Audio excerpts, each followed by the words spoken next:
Osaka ni chikusoma na ngoni toranga na timavana na soni buno Mualevu ni chikusaka na ililiu ni evu se tulu ba turanga kabaka kina na ililiu nonto matanga ni be matangale so en lomo ni koro sa buna me Mualevu ililiu ni be toka kabaka kina ni be ndel ni tambu sa ba turanga en lomo no to korsa bo tilo sa ka na Mualevu media team en mbongi ni ko en Mualevu Talanoa en keni ka rusubul ko walu ni Wasewase na bukunda to saka na vinga ravi na mule mi de tim tau tiga ni dona vosi ni veki da baki veki da kada sar na de olindina en do sar tigu mai en mule utala no en vi mbungi to sara ni lotu lebu le kanda sara tigu na vi sau laka en dona ngon laka sara da gila ko duru mutingo na bungi ni kuwa en da marau ni suliana na ngona dona lobe mo lebu me tal no vikene be kanda sa rede tigu sa wili ke tigu na bola mata na kena tongai tukina na vimbulei na viwesi na kena sanga mitare da kena kilka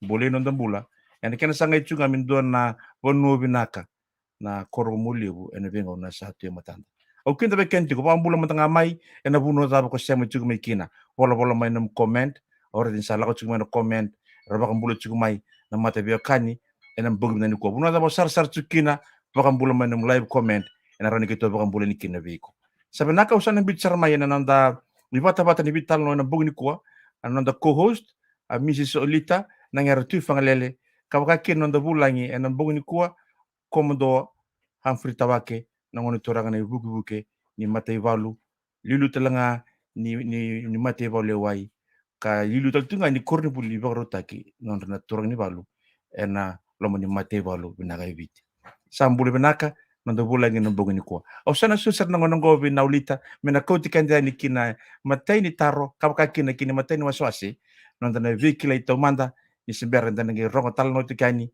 da rongo bimbolitiko kene bio sei biba kara ramataki ena Mualevu Talanoa ena kene ka rusubu ko walu ni Wasewase ena bongi binani ko nakalesi nakapalevu bikinta baki bikim nuto da kamata be kan no barang cuma bongi ko bikinta baki bikim no mai palangi samba cuma ibu kakin bikim dom bak mena kor dona sara cuma bak mena be bunon do sara cuma kina bukakin bikim no mata be kan na bunon tak tak bitile wat bukakin me bunon lew pero maro bat kiles na bongi ko ni rauni ngalalamai o komodo Humphrey Tawake merani mai be wasei en bata bata binakayai me bukangan na kena bakarau na bata-bata ai bata-bata chungan yo tapi tarai kina no tos kimanda no sintor ta bandinte san sule sarangone ai be komando tawaki miran bang madala ka bang madal tikini kia ngabir bang rong chumai biram beka kresingan ikileke binaka naka ulit kilis wabna wali buna kabni ko ni ronin do vital no bada chunga wadi to kor katana kina kana sangai tikum bulu torak ndo bulan tundu ako kita ke muli matayo yo do kile tunga mai vale o mbiu tawaki ngone mai nawakanawa mai muli mai abusin muli takal macrara tumbu esa kitawaki nugu na pasa público maramani di kumbia au saya baki terus ngabulkan tuang ko nugu kata-kata tiku na laman mate bolu ino na bonua au tiku bulungan mate bolawai itu sakit bul tuang nugu bingarabi na laman ni nanda mate tu katang lagi na laman mate bal eviti katang lagi na viles ni nanda mate tu na bingarabi na tagulalom katang lagi na besi buru-buru nangolin kin na baka buli katang lagi na baka takala nakabaliw na baka nanalo na Mualevu mideti mo untuk ka daw layan na mata-matang ko ayaw ngunit tundo wikito na matawid din may balawang bunyi pulu tundo wikito na matawid din kito le bitu ayaw nakabaliw ni ranimento to ko daw wikito ni na Mualevu atalikin na wikito ni na samanra wanua Mabio kan talano tu korsau memolio. Nak. Vinaka, kaya na bakumuri ang ataro sa tarang ojimant. Pakapalangin biya ka nakain, what is your philosophy of life, eh? Se daban biya ka kamnundo bakambauta se tutakina, ni kambing bi ka ustunya munumbula. Naka. Nakulit klan kita nasusunod biar tangkasar tami memolio. I think one of the philosophies of life is hard work and perseverance. Kada ka bakukua kena bosot. Nakata ko kata na walata. Ene tikiti unika kena sulikin on dandina. Kena daka bakukua. Ene senira wakani kininira wa nandoka. Kila may vale no kutumbuli mai. Use vale tini kita sichu may fulton. Na ndende no bula kita do rumah. Eu é lá tu eu sendo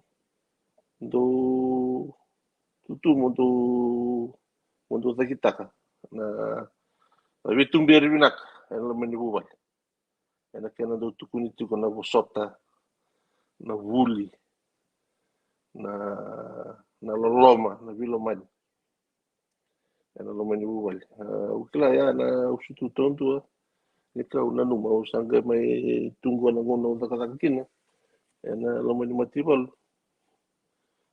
ruang ka untuk tukuni be rasa andar mo ko ten sulibin karal na ngono wa turmikin na tingka diwa diwa sa bul lo menimatival waya na talera ronga na pagaro ke sanga bi ko na takakaka na bosoto bakan tende atakin na takakaka ba kuwa di kanu suto na tu warong kana talera ro na sanga wanto ni ko ala ko tak ona soango no kono tagu to na dende yo ya ni salwa ke tu nimbula ni no mutos ni mata so no ngono na tagu to na dende and ngono no when you go overcome those challenges you'll definitely be a better person ona tamata binakadak and no mutakadak kana no muhingar ka ukla ya na kau satame sini so na no Mualevu Talanoa, it is just the basic characters of life that you have in yourself that na no matumbira ka mai korau kini ko na mutos ni manda sinra rasa no kono tabutu kono lutu tiki ni bitumberi tiki talangane no toso limungane o talutu ira taturin takanda ni manda kami takako ni sor rawa I think most kena usutu ni ninda susumay nando na buwalelut. Daga kena usutu yan nanda ng bula ka nanda pingkarabi na bisin. Anak.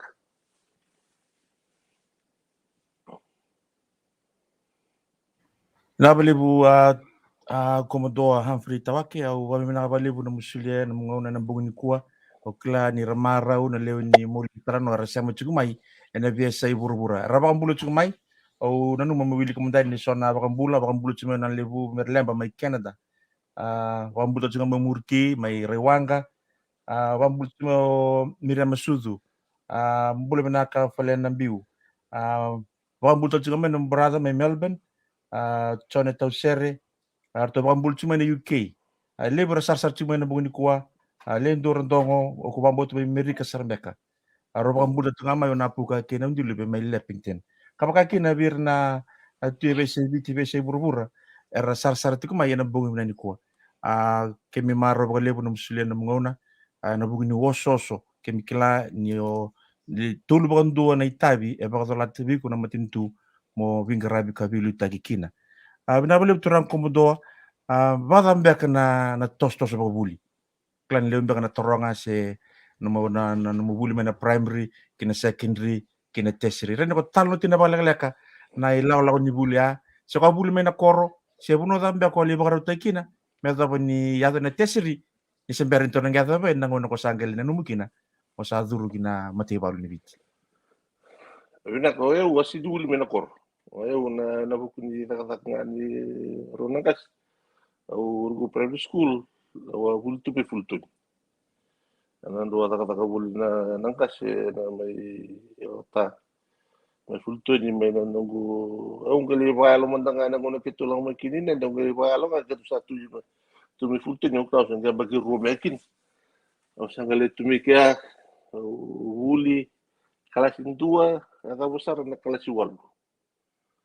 Kelas 8, uli mikia kecak itu sa watingu mayo tanah tak may fultoni.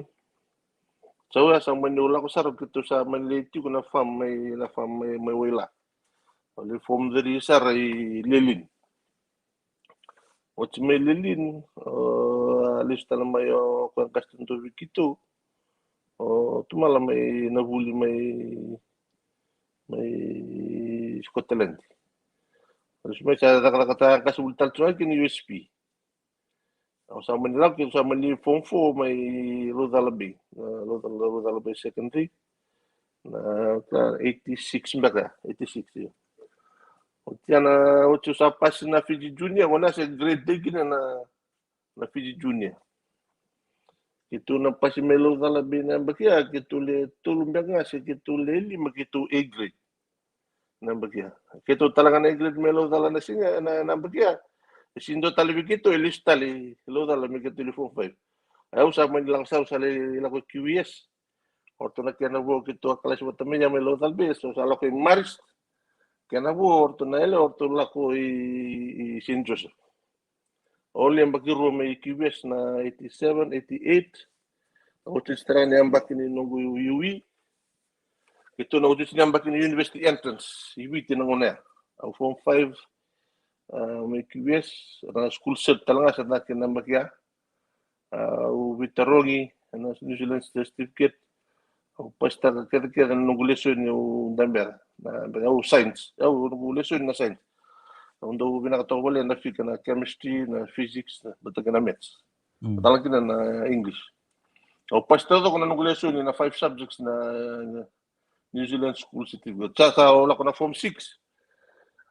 Sa ulitary science talaga. At ang dami na nunguyuwi. Ang pasto ko talaga nung lesson nung science subjects na bagya. Ayaw karon ni na bagya kito WCB to nga na nangunya sa QS kin kimem siya lewlelay. Kimem indo na amburya kimem siya letulunan raw Ndo na bagian itu bulcir biar 342 nga 360. Ndo na mbure kami level sa ngabula. Kaya sa level binakatok. Yun ni may nabuli na una sa na teacher ratio si chigo binakasar kami may level na kak may buli na. Kaya sa nabitumber na una. Kaya sa chigo na may sa buli na may QS. Au pasi may QS. Vida begitu maka binakasar na bakia gitu wisibitang betul-betul ngone may natambua. Ngone may natambua. Ngone natambua nga QS ang bondo ko ito na makan ni New Zealand School Set. New Zealand University Entrance. Wacce sa amin lang sa rin na hulkim sa amin lang ko USP. Ayaw ambiyo na scholarship ni segunda daw rocho na steam ni scholarship USP. Doon na Fiji na Fes. Kuwara luto may na PSC scholarship. Era nga dolik tabu to na Fiji na Fes. Yaw, bukalong nga tao duro na PSC scholarship. Muli foundation kina USP. Ole buli USP. Aw na kau do talo to kumeta na kono tabu to no lute.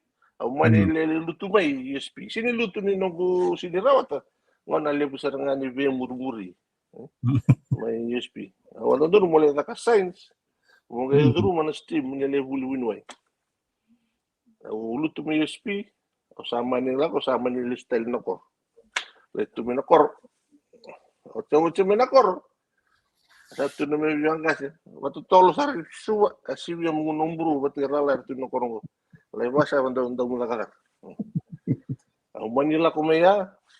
Ang may nakakatuwin na colonial life insurance. Matilibre na QS All Boys, na network ng QS All Boys. Wala nakakatuwin.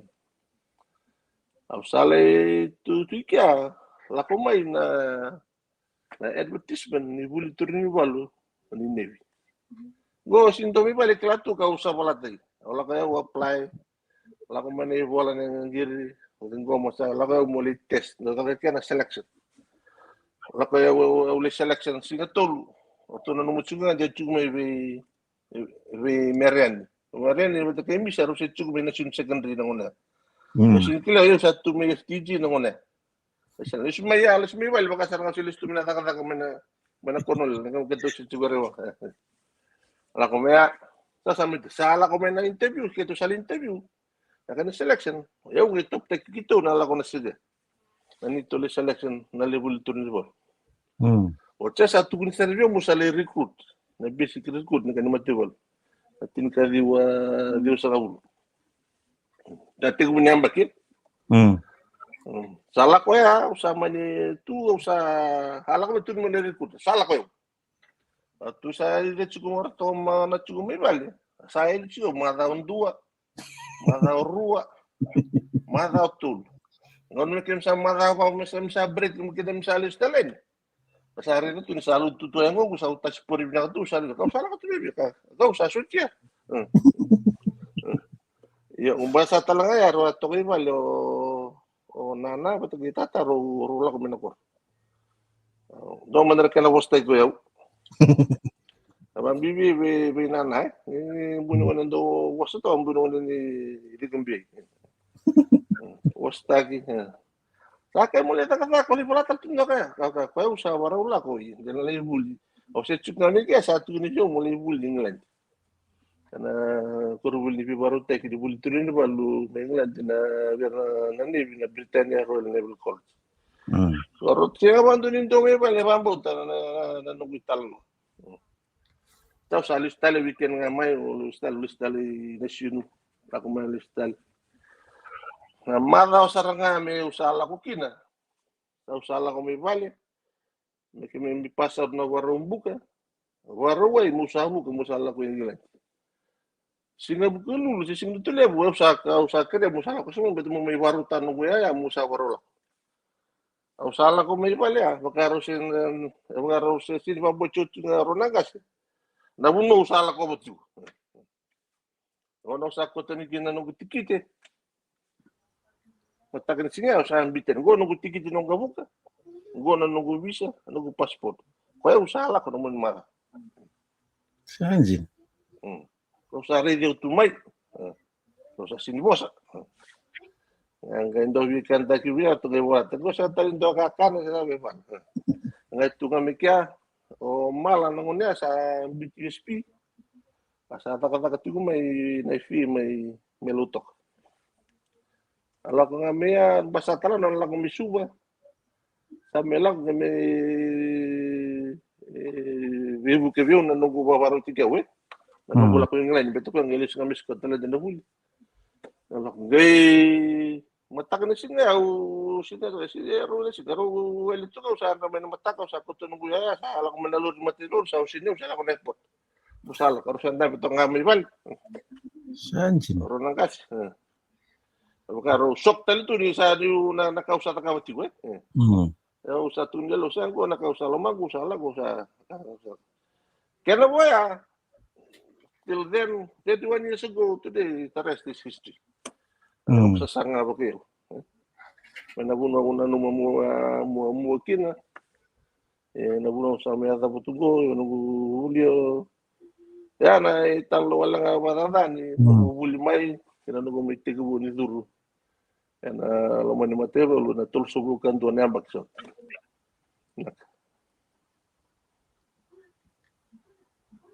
Nabali bu may naulita o kani tarutara sa tinggol? Nak kali tutok na rong Talanoa. Okla na karuangan ni taro. Na taro nga na baletin ko sangon sa kusachukin matay balu. Klanin tiket duran do non takta kasi na baka nung sa duran ya na matay balu. Kita rete ko ni ra. Baka na minutos na sanga. Motostakin na ranks na matay balu nang una. Ren bi wasi madakina. Pinakataro pinang metele wera dona mo sa dona matebol mo sa sutia.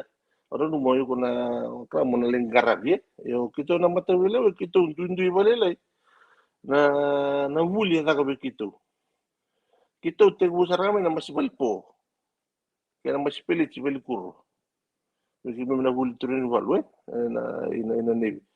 Ya nakatalanga ya wali wuli tanong ko lang yung lanci. Kaya mo sa kadet ngunang kip sa lay wuli kina. Una kaya ka lako na matay ni Gulf War. Matay ni Gulf War kito awatsu kana mo na manwan ni Pertania na HMS Bristol. Kito talanga kito deploy tu na matay ni Waldewa na matay ni Gulf War ina Mediterranean. Kima mi kami tu kami karongan kay mo. Oleh mas boleh po la kali grease sa may engine room oleh sa may mas boleh siya mo na wuli na to na ngarang ni raka lo menindo na wanga kasi wakata ni matiwalu yawai mataya nangon na bisi ko sa nagklami kina nangon sa tos tagi kina ko nagklami na kana standard ni bingarabi wer na tigwera nakando don mer nang karaba na tawa don mer na report ta kamay watu ya na bingarabi na nung mo may toso eu se eu tenho usar mai ra o toso ta ke na rank na matebol talaga ano mubuli nga ang kutsu ko talaga mataya ken karua ano mo takadak ano mo dinat ano mo takadak kaya ano mo me na kanyi bikilay na ano mo to so sen it is through your hard work and sacrifice that will get you through to where you're supposed to be lako wata ken huli Katangaki na nanumukila nanumudakadaka. Yung klabi na nanumudakadaka. Kaya nanumundina, tasula nanumundina, wira nanumubili utaki. You will eventually get there. You will be rewarded for your hard work and for your honesty and for the loyalty that you have. There's no substitute for hard work. Sa wando nanumundamba wali tunga mga nanumundiyada buna. Karena biluta kira raitigo. Era wana no yuko tigo mai bangona. Lomani vida sanga bulne ambaki. No muda kaka. Era raitigo motutu. Wakatala kino yo sama yata buna buno sa yata tumingo. Au sa railis talitigo. Na huno watu miki na usare bare dirte talitigo so potential future leaders of the institution. Au sa mer pitaka talitigo na cycle. Sinda na uduro mai awa sintandra na tutuna na ngona so ni korra balakin na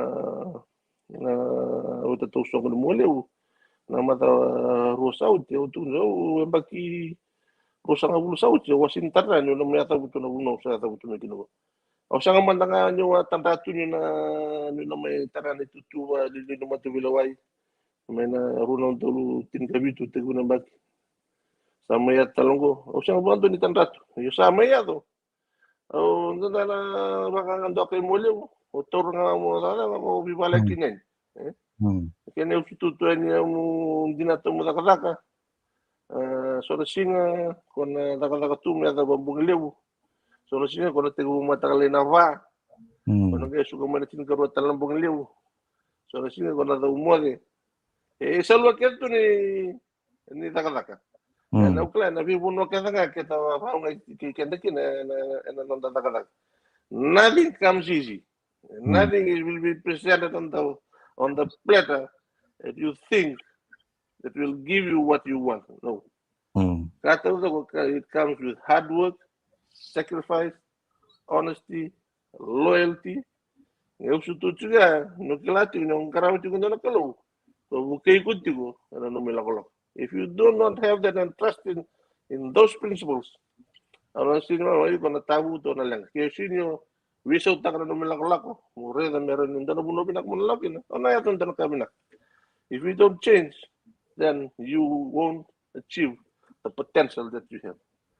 So nung na usahan daw na nung may usahan dende lako eh. Kami biti ko na vida na ngona dende so tabu na dakala matiwal. Kaya doon na nung na runong dolo. Runong dolo ka ono na kaya to sumay. O di tali mga mga tatakadag. Na kemi ore tal mga kemi satu eh. Pati kemi tu ndona tu ni velu ta kona. Was pun dari velu ta ke. Talk about leadership that is something different. Lang doon me na tumberi ri ke no era tu ira para sa ri di kanta gitu eh. And that remains to be a challenge. Nanu mo barita siya nga na takatakan ko na utimay. Tungna na so na Mualevu. I'm just repeating the legacy of Mualevu. Levu be kay Mualevu saradabu sa rin man. May kuryo juga na bloodline niya. Kiwi kita to kay Mualevu. Klara tu no matay na bose na natutusok nga. Mualevu karuan ni Koro. Apalagi na bose liwat turang na 1882. Batay nga ko wala mimbaw. Kinakaruan pala Mualevu. Wala tolu. Ano ang bose tu era turang may Mualevu. Wala tolu. Grabe rito Mualevu. Na wala tolu ya. Tinkawalu. Wala sa wala karuan. Ito na kaniwala. Ini korre sinikila. Yan ang boleh tu nak Mualevu kay vida taler sampai barang Mualevu. Yan ang vida na ambag saut. Yan ang dakar na laman matin tu. Ko liya ka besar na prime minister o tata Philippine na nguna acting prime minister tu kina minister Uli. Ko temos ni valu tata sire que menandawe. So usina kuara uniwai kuara lawyer kuara satu gua tu kor Mualevu. So tanong ko may tomana chunga na Mualevu's legacy is already been there. I'm just following the bloodline of all Mualevus that have achieved so much more than what that I've achieved today.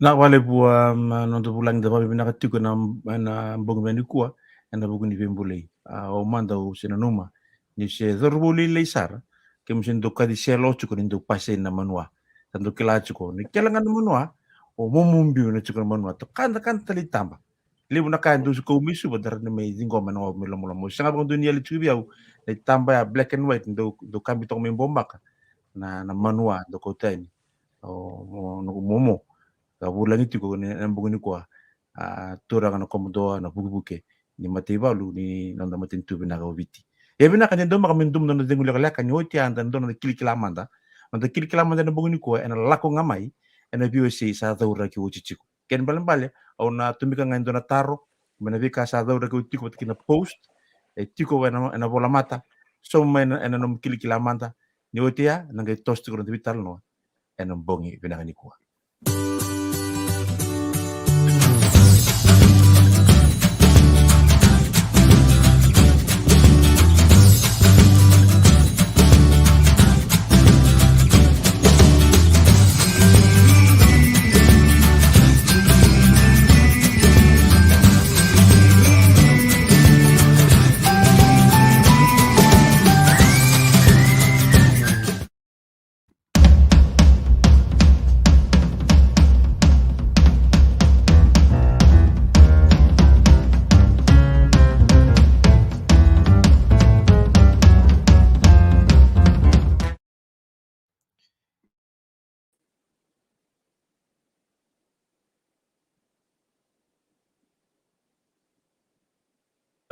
Nanda kilikalaman na bongini kuwa na bembala buto ko na mo bolo solitar pati meron yang na tulso bulan tole na pakoy ni biko kaya kaya ndo no mendingi monganga kin na sarong ko na vital mo sa hala ko tigumay na no tulso bulan tole na bongini kuwa wasya man nga may matay na tulo na tutu tawritu na nando bulangi ng bongini ko tulo na tutu tawritu ko nando bulangi na lo mo nando matin tu ko bingarabi tukina na ngau na sarangan de basa gitu ginongo keni karua sabi todo ko nambaki nono venga rabiti kumai en lo mani matay walu matay nono tutu se naitabi sabakat tolati bua me venga rabiti kina en ngau na sa sulingo bi koya ka keni karuni sentaro sabi todo ko saramanda nambaki nono venga rabi en matay walu yan anda kilikilaman de bugni ko so menum taro en live comment en nga imbiuda kiti ko menda saraba menda wilika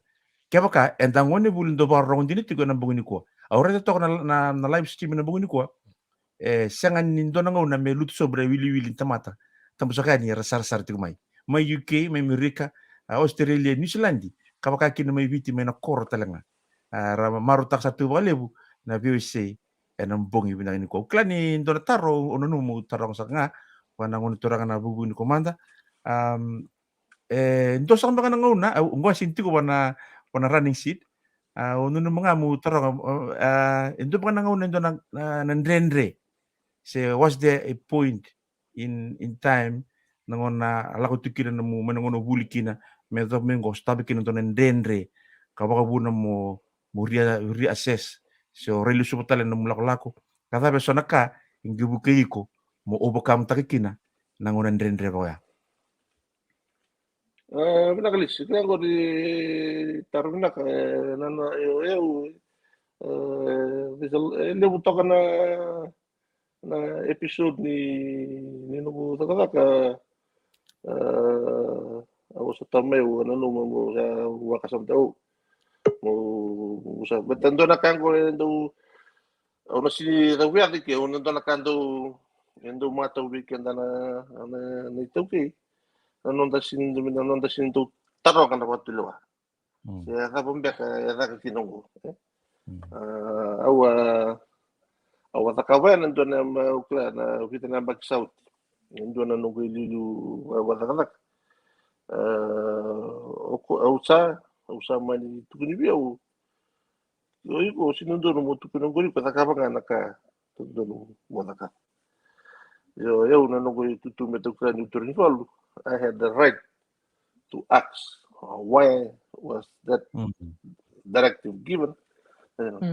So somebody was taking to know que sabaya we do not follow them so baka samtanga wala nang boli suka yo vital si tala tara mo beta na nungu tarong ya ako ya gawa tarong nungu lilubo taka ala ko tala may view sa may kerbe busut tala view meron na family binaka view nungu tarong na napatilo na singa that is the way to begin for us to have the moral courage the 2 weekend and day na kinandin ni nonda taka man do tarong sa magka ke sangan indundun na kinita ka wala ka ba ibital ngona ando tarong gira nungu biluta ki beto rando taka beto ke beto nungu dure da rarama na biluta ki mendo what applies to one applies to all irrespective of your rank na chukuna kaya nandun so na kaya boleh tu kina sa nung nandun na mo sa suga kesa si wata ka na ngulo yo ambi binaka ni lewu na ngona ndo ta kabugina na watulo ya ando tukuna lo tulo istura ukiyo na nung watulo wango burin kalakin ni na kina na kabina kami muri but that is history now. This is every time na water kanya. Yo usini takawa na nung dal nung bibili usi na nung bangga na watula takawa na nung tutu mo wanandun taknaka na nung tutu murida na kena marrui na guno ni takatak. Na waya na matibol Wasewase na matibol ni nandun na marroi woli na bingarabi wa bimbiti ko na luta kitiko era kimi luta kirtiko en ngona ndende ya vida kimi ba la koduruma ngona ya nga lesi so na kauna lumo but it's tikito ni bingarabi ni buno kata ka bingarabi kina but those are some of the I would say some of the high points and the low points of your career. But once you overcome that, you will become a better person. In whatever field of work that you've chosen, you have that moral courage to speak out and speak the truth. And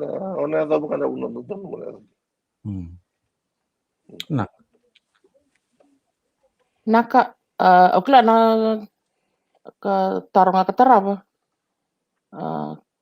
Sare da may na unu taka pamatay palu. Baka may na extracurricular activities, baka rakapi. si sotal beka kanu baki tebiki kemnukina nongon nu chikina mate balu ani POC mandana chikina ya Wena kaya waktu nama tiba do kita kan cuma gitu orang pitu mai kibes.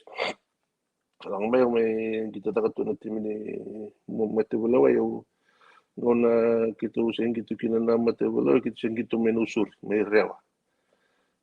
Kita tambi ni mai rewa. Kita tu kita lami suwa. Kita main gitu na escort seal. Kita ganggan abis ni ambasia. Au kita katalangan tim ni mati bola. Na sepuluh bol. Kita ni ambakawan gitu balikin au waktu main nang gitu main backline. Waktu main backline ni ada libunan dia. Saya cincang lumayan low mantan oleh prop ini. Angkali prop juga usah prop tu ni tim ni mati balu ni nanda uno na 10 bol na kita na bagi dia cincang lima cincang ulang bagi saud.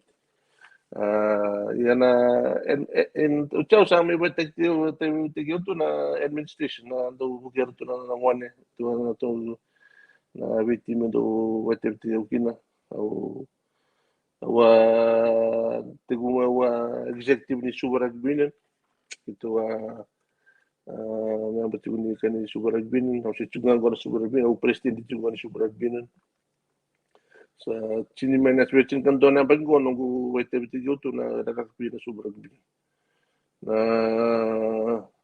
Ronald Dolcin kelima awaman dia takana tim ni witi na World Cup England na World Cup na Ronald Dolcin kelima Sinta birara tabi boleh tok na bin karabika ulis mai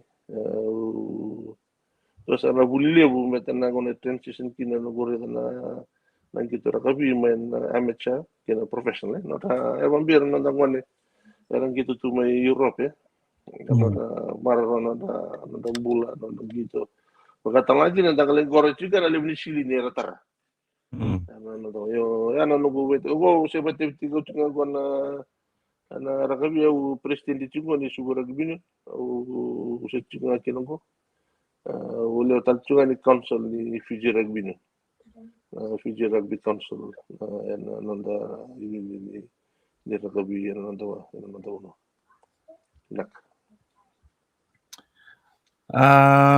nabali buat turaga kumto maro bakali biar na sasarti mo kani sa lakot nga man comment ro bakong bulut mai ano mo sasarti bikin na sa lakot tal tingamay na sentaro ayan na buguni tutu ni sa kadibikin na kani bingaray bolikina ya binak ukla ni bikete na bingarabi sa nabuno dapat bingarabi kina ena cukup talanga na nonda bubale ko anda na li tini kay tukina ena bingon ni sukaman nakadak ukla ni do level lo mataro-taro tu and hugun ni ososo ni takataka sanagay how do you balance o nanggay baka mau tagiro baka tapa or na ruanggo na nabubali o takin na takataka se na baka nangauna do sa tunga tutuntiban ka na posta babalangi non-negotiable time with the family siya tapa biya ka so na wali ni num sanga mo balance taka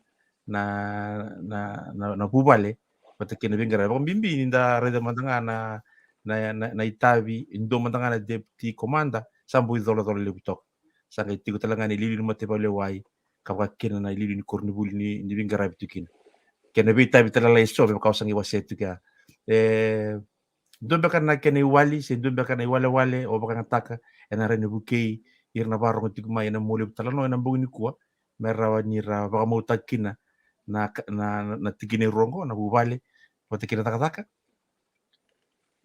nak kalau nggak tahu ya meten ano kulino balo sila na maraming nga sa maraming tubig kare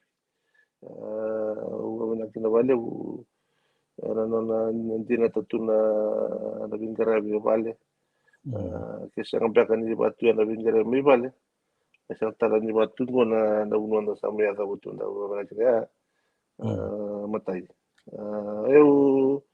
soalnya na untuk minggu kami balik sama tali ke tol sare ba 5 kali sama tali ngono ke basut ngamay na na ono vitu wala kalau dambung na kata kana level tu na engagement da laku tu na bukan kata yo untuk sangana weekend level ngono mo menu weekend masa untuk tu balik untuk weekend tala sa untuk tu tala rakabi nalakan na lebe gitu rakabi but I always find time to have time with the family. Bagsawd ti watu ng Australia.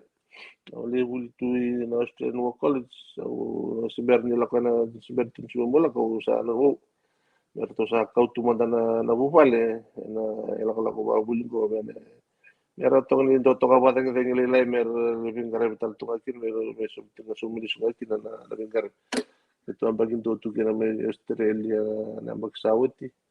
Naguli ta kana in Australian War College. Bata ginabuli ti ko may Deakin University na mag-south sa raw binakamay o nawa binatalangan ni sini ba daw seranan nanto bito ko ni Vale na bingarabi na bisinga na bimbong ni Beramay yo binatalangan dito to kartongo na may Vale o nelewa may Vale na do bebuki hato sa nelewa taltungan na may Vale. So, harus sakala tu nanti ni tu ibale batakir. Sa ini ko ibale limo to ngona lima ono limo to ono to ngona la gara bio tu ibale. Kaya ma. Wili kira sinan to ngona. So, I would say I'm blessed to have them and as well as what they have provided. And the support that they have given me throughout this year. So you can't do it alone. You know? There's always a pillar of strength from home, from those that are at home, or that you can be well. And then the support they can do, and those are the unsung heroes of one's success. Na bali bukita na sasartig may oreda ti ko turang komodo na sonitaro sango ti ko may gobang bulto tunga mayo to acho sese en no na sonitaro o klani sa matatsar tunga may na kinatonga iting may bang materialay na be tu so bagay tabi tu kina may bakanya tarong itu ko na kilikilamanda pa binakabali itu kan weekend nando na kaureto na sonitaro ngo ni kanda sambongon ndo warong dina ando sarsartig may na Mualevu Talanoa tos dakit ko na libin nanda Mualevu Talanoa baka tos dakit ko na makari kena sasabay nanda barorong sa bongni kuwa don na vital nanda may bibiyo city kina o baka mo tunin na baka unggeta nanda baka nananu en sonangon na bato na nanda baka sama meron nanda tabu kalaway ni kina sona bika yawa city ko nanda bulangi wa na tukina wana turang nata nanugumomo kiron do bigi tunga baka bitaman en bingo na todok sa renden desar tubio na dabuta so na title itu kuniti mo dabuta but ni undo kay di fata tunga ya binabali o kan yo binatal tunga bi ni serana no bin grave pe pakasa tabuti ko ndo bolay turang wa bital no tibo tikin na rendini komodo na singile ni ko ang ndo na bo sa tabuti mo ko lesi it's all about consistency and hard work o nakina en no vingara bini serana kaba ndami sarab tungo na binaka kaba kakin na virton tabalingo to baro mati mai to tol tinga mindol na boda usuri tikim dum ole mai meto me da barasa manda grifu e binaka bikenda na baro mati mai na Mualevu Talanoa na bugini kuwa sa tosar tingo na ngona sa na tabu tikin ngo na bugini ngona me baka ni ala takitunga indona ya uwa au kila ni sana tarangol tinga no to host na bugini kuwa na karuni ni otitini taro otianda sana tabu tika na bugini ko me to banang indingen on bulangi so ti sana nona na kilikilama de sentur sulan dola enam bongi binani ko Nakalesi claro jo tinga litaro na vetarong viran bekara borong chuk mai karna vedur chuk na matay wal klali lebsar chuk verto tongon tongon tangan chuk isuwa so vir sa chuk na tertiary so vir sa chuk na secondary pakakin vir na kor na bakna nanu tumbe na dur na matay walu and especially so seeing you as a figure in the military au kera kera ni no baka madalangan na chikine ai sera baka tangan tingin ni buli tapa berna doba kera bia itu rumai na mate balu nak Nak, kala lewer na tatartu na beratan teman ni takataka. Yo na matibalu asama bisu takabalele na qualification ni lewer ko razumai. Berarti cuma na bisa ni bingarabi. Kena uno yang bingarabi kita na matibalu ngono ko bakatang lagi na yaya bubu ni bingarabi ni matibalu. Satu dan memang tak melang mekin eso kuasa kelara tu na taka eso sarata una matangan dengan ni buli mera rau kini ni remai buli mera negara ba na taka no mate na kono ko basic lowest level of requirement lang may na form 6 form 7 yo we kami na buli tiko ini sa buli juga venue sa ni taka trade certificate sigo sa ndara ka ni buli tara au kari kami di muni bau tia pa binak berarti na ngone na uti kina na no muni na taka na no muni buli na ngone ni may apply mikina na rara na no muni tu berarti sa complete tu na no musyakal ni no buli pa mi bibi kami na buli tara kami na mechanic sen engineer, electrician, na carpenters na bela ko na matebal ni mateson ni bitu na taka IT. So taka business management sa kyo sa chiku na namubuli ko o kere mo bautia. Kaku ni minsan sa na advertisement ni buli ni so matebal ka ni mola. But you just compromising a brighter future for you or a brighter future in other fields or numu ke o ke sa boti bina kana numu buli o ke sa ngamo zuru mai ena numu bola ni buli tora lagi sa tiko roya ena rarasan na numu na digom balata na tubu sa tiko na matebul no nongo ena kana sanga tiko mela viti na ni bagaro ni bintarad bugatang lagi na kena sanga me pa bina kata kina bingkare na bunu kito sa tiko no sanga me tos ta kita ano nunggu makasala nga kibikin na nunggu ena matau sa tsunga ena matin tu na nona sulema na budget ni kena sakatale na duro na material na do matau tunga ni kona nga sa alala mikina na billets sa suka no na suka ena tsugo so ena nga do tambangan na pepa na duro mayo kaya nunggu makasala ena minimum qualification pas bilang na form 6 become ni na naka science but it's na navy man na matibulay do wagitir value na to science blood na it's a technical field na katingin na nagtilani na na engineer analytical skills na binakatikin na no kaya nang sa siguro ko na potential ano mo nang kay rumay and may muizi ko na material o na standard o so with your current qualification you have a better standing of progressing through the ranks than one that doesn't have any qualification at all.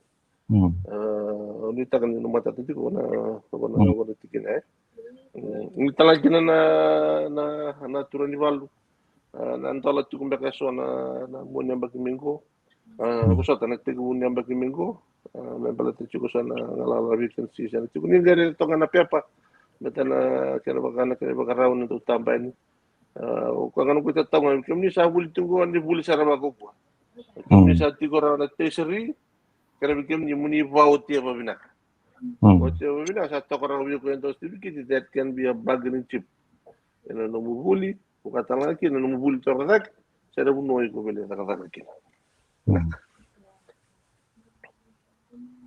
na vale vikata na varo ntig mainda sa matata saratuga makara saratugo na biosio ya manda nona numutika ke ko sa buliti ko ko tesar na mubuli ena rini binakata kina sa uti nangon ndo resondo tukun itu or sara kanggur na ndolangana buli matay balu sena buli o visa sao apalayan nanamuti ko sa tos tukun ngauna sa tos takal tukun ngangandre ni vei tambane son dari tukun nang kasini buli sa tukun itu kamo to sa nam qualification sa tos tukun ngauna sa na visa wana sinrawa indana zambataka sem dana sanga sinrawa dana zabukalo bata indana toso bata tukun visa iyo totoko tu kana biusio ya kena bi waram tai kana barong tu mai au ni tak nin toto no peni ona tonga toka na bi kai sa zaura gitu ya harin bimbi mrata na bi talon buni kuwa ena ngale lili toka rumbi toka ena bola mata ni page ni koros ena mata sana iyo ena futuristic mo lebi page kana ran ko ngale barong talikina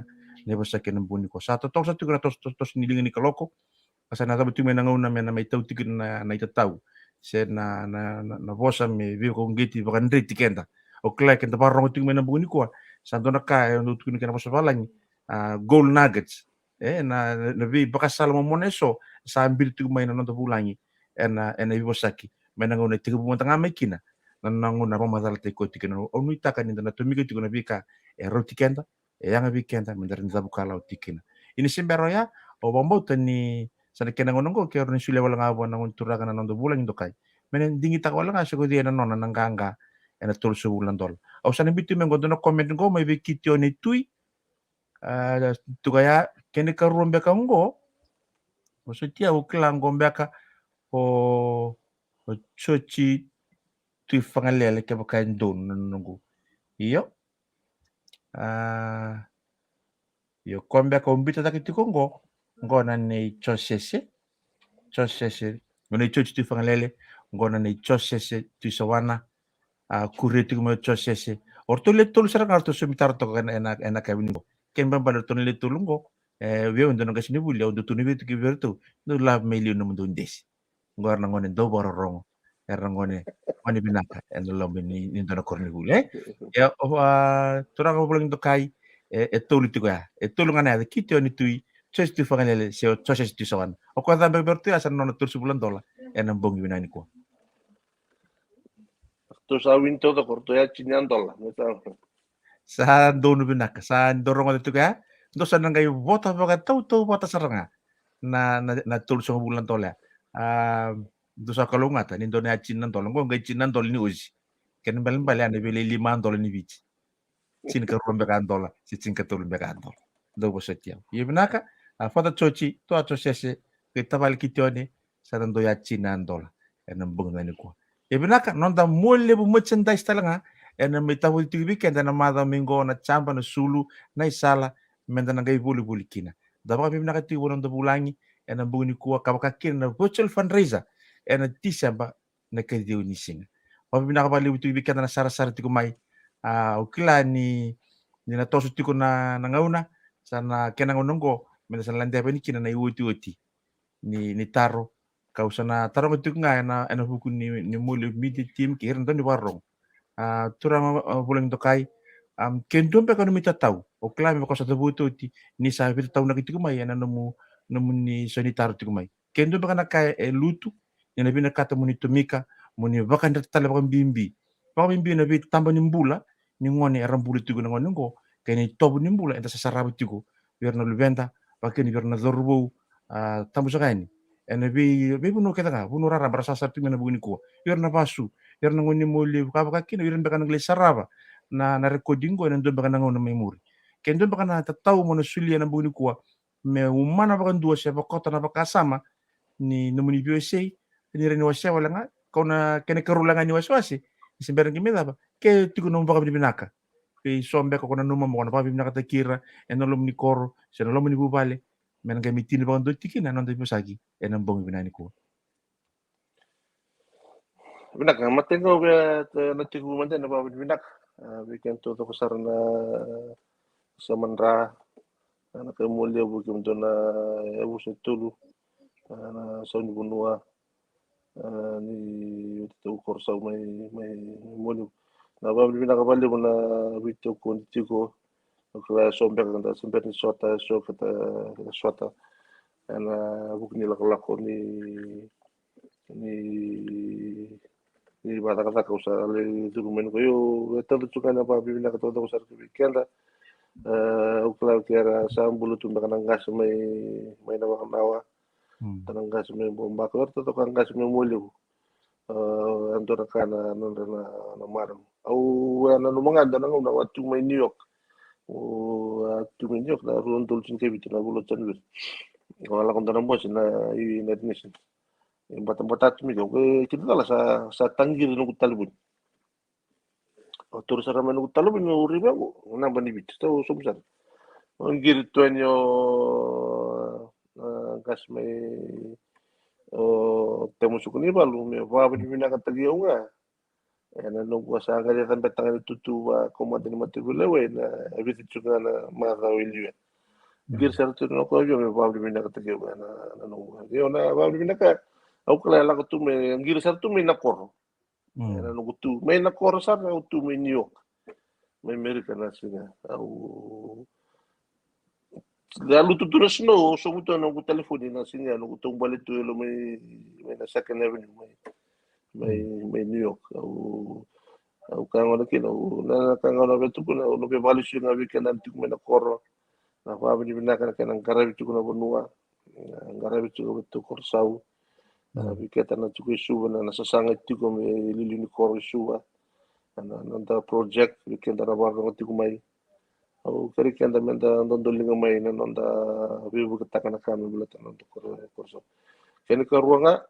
au na via tununga ki biketa na kenda ni tambangon future leaders of Mualevu kako wakan dua niko ndatu niko soro rara na bulan na lakon in this evolving environment that we're in, and I'm bulletin and on the posota around nothing will come easy. Sinana ka na raw tibo raw. At tanog kenda chunga men da ka ko ko men an dinata. Na tawi le si weekend. Weekend na tambo no no. Kyo wuli sara ko me ramuso bang bida mateni penya me raw sara kana batang ngene bina kana no ngara wuli. Au sa me da utu tu ko sa wuli da der todo ni matibalu. Ando kle nanto matibalu burbur sa me da. Sa me aga sa ngara tu ngwa na bukin kana ngara na kada kana bitumberi na wili tek na matibal. Uno talaga dito kung ni tu talaga so na rin lang may na may CV wiki ba misada kada katui and anumni rakataka. But you will just be continuing the legacy of all more levels that have done the hard yards, done the hard work throughout all the history of Mualevu. We are tatanong chunga weekend. Manda bosota kakua sor rawa. Ano sa kando ako simil may Mualevu ko tata may anyway sa lang tangan ganyung bulungan sa lawa chugo yarat din ibig mo tangan ganyung bulu meron ni koron ni ba ko no kina ano mo may tinyanga ba binakawalew na ba binakawalew manda primary bultoka na taman-taman langi nonda coach kada bulan nila kalako nothing talaga kamutun weekend kaya nothing talaga kaya ako makakalka all things happens for a purpose all things happen in God's time in his time Ando naman na bawang binatikin. Ano mo may tinangay ka bang binatikin ko weekend na waraw tung may nakam ni kuwa may kami na waraw tung may bese burbur. May Amerika, may Italia ulit ko yung to may Pertania, Australia, New Zealand, yung to may nakoro. Pabinakan ni takis ni na bitalot saban di binatin ito na sinsu to binaka. Yan na tawas niya baki. Kemudian tiko na lockdown may nabese buru-bura. Yung maroy kemuni sanga muni dula. Pero ni rawati kina na mati bito ngo weekend. Malo balo ko. Naka tortal ngone mo bakul nakina num silia ngona no may bakita bikina nambung ni kuwa okila ni kera wasa sanga kemunu chukan betikiles ndangon dende leo mbanga ka sanga ngalalai ikim mo nakin bakale bakin birale ni bebe kanira sema chikumai na bakarongo batakina kina na bei bakasal bibinak sambi mai vira tangone rasa tumpu tak cukup ngone ai na via bangna numi tele ketal ngambele tana mata virtual fundraising na kadio ni singa kato sa wala kasar cukup mai sa bangai ramadawa menaval uklani na sana nonto lifestyle mai sana ngai bita tarmai ai to sana lak mai kina na fundraising committee meto na mai bak matal kina na itu betul satu itu bani naka lesi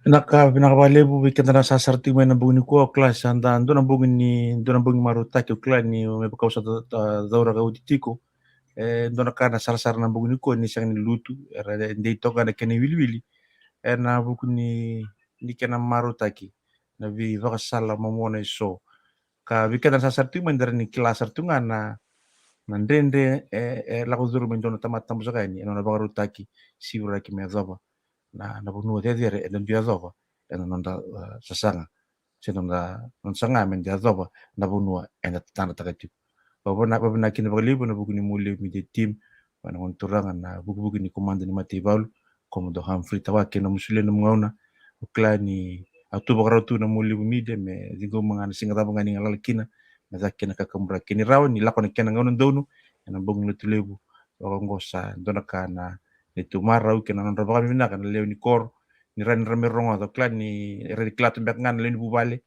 kirna itokan bolek sar na italno ni buli ni sasanga ni lesu kina kor le lesu mena boni kwa sa kimirongo da kedan len kor mai muli korsau na vindendre sanga ni dona ngoni sala kina bulu binaka se kina roka era weekenda wakata kiau sombe kara tikutale na rukuni tanga ni bulu da bulu tikin au sa suri tikenda menda vi to mia kana vi kai ro tikenda na buguni ko da taka mai ba ko da gen non di tavi me ba kani sa tu na be bunua sa ba ro na kelu menda na da ba bina ba le vi kana na sama tikumai bina ba le vi ke mundo na bu bale so ni vi to ko ni tikumai na ka kumura ke na buguni ko bina ba le vi kina tawa ke family gana hu bole binaka me bale wanga me na bakana wan ngon tura na mati kita kaun robe ni kena susu ndona ngone langi kina koro sa gumuli sa ngusun ni vingarabi tiko na bugni kuwa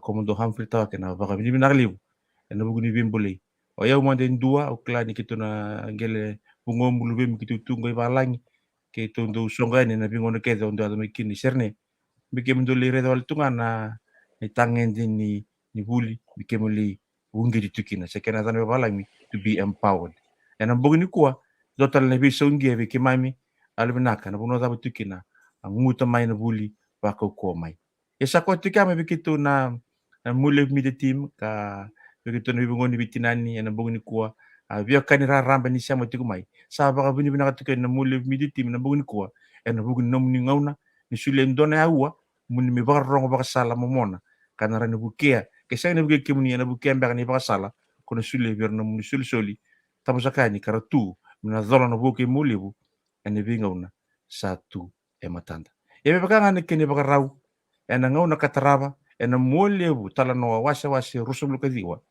mendan kami biro ng damo talikina may bikito na vingaraba na buni ko sa kito na baka multikain so totale pinakabalibo na vinga sasarti may biasa ibiti biasa burbura o sana sa matukain na biasa kinabuni ko mendan kay siya matalani kina Mualevu Talanoa Wasewase rusum lukadiwa ninge ba de mutok